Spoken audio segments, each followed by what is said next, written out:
guys, Angela from Ash Meadow. I am back today to do a tutorial that I've been asked by numerous people to do in regards to the curved spine that I've created. I posted it in one of my junk journal groups, and well, actually probably in several of them, because I was super excited because it's the first curved spine I ever did, and that I did it with paper towel rolls, and that my neighbors are amazing in my neighborhood, and we have a Facebook group, and I was just like, okay, so I'm gonna need empty paper towel rolls, don't ask why. And now they just randomly take a shopping bag and have empty paper towel rolls hanging from my mailbox, which is kind of awesome because I don't use that much. But this is it. This is what it turns out to be. It's really actually kind of simple. I know there's a product that I've seen when I kept looking for curved spines that people use, and I don't even know the name of it. I just know I watched them, they get it wet, and then they like have to have something around, like say something like this or something larger, and they put it around it, and then they rubber band that, or they tie it down, and then they have to wait for it to dry, and then they get the curve that they want for their journals. Well, paper towels are freaking pretty.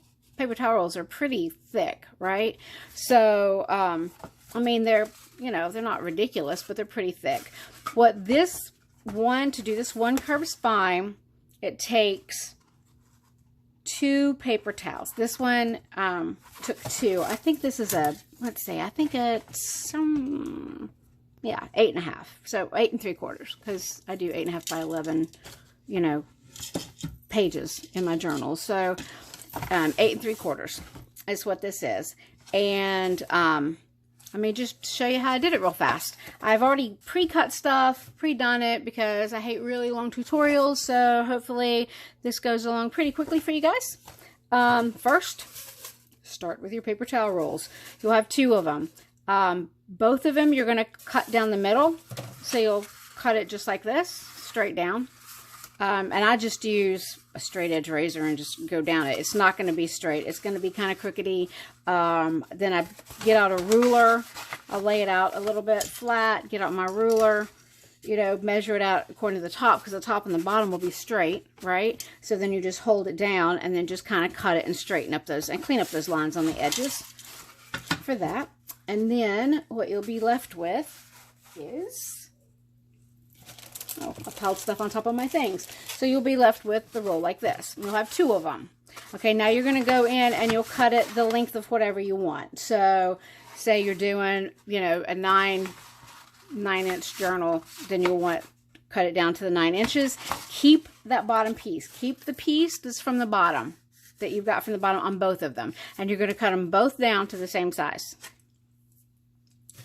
Okay, now you're going to go in and get your, and you don't have to have a scoring board, but it just makes it easier because you've already cleaned up your edges, right? So now you can just lay it down on the scoring board, and you're going to score 1 inch in on each side. Now, if you don't want your curve to be that big, I mean, by all means, just cut it off to whatever you want and then do it. You're going to have about an extra, I would say, 1/2 inch in space in your journal for the width of your spine. So say you want a 3-inch spine, then you're going to want this to be like 3.5 inches, right? Or 3 1/4, somewhere around that. You're going to need a little extra space because you've got that curve. I would say 3.5. Okay, so 1 inch here, 1 inch here, and then you're going to fold it. You're going to do it on this side, on the round side, you'll score, and then you'll fold this back like this, and then work on flattening it out. And just make sure it's a really good score. So if you have to go back and forth over it several times, just like this is what I do, just to make sure it's scored back, that's all you need to do on it. So now you can see it's starting to look like a curved spine, right? And then what you're going to do with this other piece of paper towel roll that you've cut and you've cut down is you're going to measure. Now you need to measure, lay this out, how big you did this. So for this one, this is 3 1/4. So it's 3 1/4. So you're going to want to cut this paper towel roll. You're going to flatten it out. You're going to measure it out. And you're going to cut that to be at 3 1/8. So just a little smaller. Just a little bit, a little shorter. Because this is going to be your double. You want to double strengthen this, right? So you're going to have this 3 1/4 inch piece, and it's going to fit right over top of this curve. So you won't have all these extra edges. I should have cut that piece, but it's going to fit right over top, and that's going to give you the extra thickness. And on this one, you can see, like you can see the cardboard, and then you can kind of see there's that extra layer right there, right inside there's that extra layer, so that you've got that. So it makes it really, really firm. You don't have to worry about anything painting it, you know, or it's not going to bend. You're not going to have any issues with it. So you do that. So after you've done that, let's just pretend we've got our little second layer on here. Then what I use is red tape. So my red tape, this is what I use. I use the double-sided sticky tape, and this is 1/2 inch tape. And I'll put it down on both sides of this.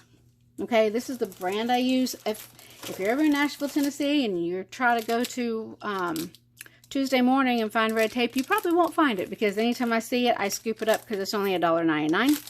So I grab it up, but it's really strong. So you put your tape down, and then you'll burnish that in really, really well, and then you'll peel it back. And here's how I measure to make sure that I've got space, so that I get this like cool little look here where it's got the little, it folds back and there's no issues, and I know that this will lay flat when I want it to. We're going to pretend that this is part of my Amazon box that I'm using. And you're going to lay it right against the edge, but then you take another piece of that same box, right? So it's the same width, so you know it's going to be the same. And you put it right up against your crease that you've made. And then you lay the cardboard against it.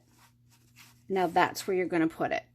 So to be able to do that, you need this red tape to have some wiggle room, right? You need to, because it's permanent. I mean, it says on it, it's permanent tape. You put it down, it's stuck. That's what's going to happen. And it can really mess you up. So if you put the tape down first, and then you just take some glue stick, run glue stick over that red tape, it's going to give you just those few extra seconds that you need, so that if it's not perfect, you can move it up and you can remeasure and get it in there. So here's how you do it. I would add the red tape. I would put the glue stick. I've already measured 1 inch in, so I know where I'm going to be exactly. Fabri-Tac. Put Fabri-Tac around on all the edges just to make sure you're good. Down, stick, press, and rub it in really good, and it'll hold. And then that'll dry. And that's going to give you that extra little edge that you're going to need right there on the edge whenever you pull it back. Okay, and then with these extra little pieces of cardboard that you saved up, you cut them to whatever width you want them, and that's how you create the edges here. So that's how I created my curved spine with 2 paper towel rolls. And it didn't cost anything. It's recycled, right? So it's not costing anything extra except a little bit of glue, a little bit of tape, and I'm good to go. And then for doing the inside of this, because now you've got a curved spine, right? And I couldn't find anybody to tell me what to do afterwards. I've seen fabric, and I've seen a few things, but I couldn't find it. And I found one video finally about Kraft-Tex. So this is Kraft-Tex, and I've had some people from overseas ask me, like, I have no clue what that is. So this is what it is. This is a combo pack. So it's got natural white, black, stone, and chocolate. It comes in all the different colors. So you've got that. And this is going to be my spine, my actual spine that I'm going to sew my signatures into, is Kraft-Tex. What Kraft-Tex is it's tough. It's like, I mean, look, I can't rip it. And I'm seriously trying, like my nails are white. It's like, almost like fabric paper. It's amazing. It is great stuff. It's super durable. It's pretty thick. And I would measure that out to cover this whole area. So it doesn't really matter that these are not going to be exactly straight, like this one isn't. I mean, it's kind of crookedy, right? But this is going to be straight. And this is going to be what's going to lay across. Say if I had a big enough piece, I could show you. So it's going to be measured out for my spine. And it will lay across here. And then this is where I would sew this is for a different journal I'm working on, but this is where it would sew in, I would sew in my signatures. And now this lays flat. It's got something sturdy for your signatures to be on, so they're not going to flop around. And you can put, you know, gauze or whatever you want coming out of the top, or absolutely nothing, because once it's painted, it looks super cool. And that goes down. And because this is such nice quality, you can actually put your end papers inside and then just put this right over top of it to like seal it down. And so that's Kraft-Tex. And then the other thing I was going to tell you guys, my other tip is I've seen a lot of people talking about their Fabri-Tac gets super gloopy and gross, and you know, or it just coming out too thick or whatever. I got these little bottles from Amazon. And they've got these little fine point tips, right? I've got several of them because it's a craft room and everything gets lost. But I have them in here. So in this little bottle, and even like in my regular, my Fabri-Tac bottle, when it starts getting down to like right about here, and it's kind of getting thick and gloopy, add acetone. Now, acetone you can get, and don't get the blue. I got the blue. That was really stupid. I don't know what was happening there, but I found it where the nail polish remover is at the store, and it's just bottles of acetone, so you don't have to like go all out. You can find, like I found it at Walmart, so you can use that. But I put in this, I'll put 3/4 maybe of Fabri-Tac, and then pour the rest with acetone, and then just shake it, and shake. It'll make it thin enough that it comes out of here, out of this little tip. You get precision gluing for all those little pieces, like, you know, when we're doing like little leaves on plants and that type of thing, it'll come out super easy. You get a pack of like, I don't know, 6 or 8 of these bottles come in a set.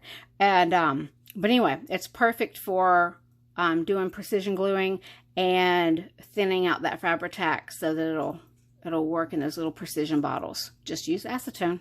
All right, until next time, guys, happy crafting. If you use this, let me know. Find me. I'm on Facebook everywhere, or Instagram. Tag me and let me see what it is that you've made. Until next time.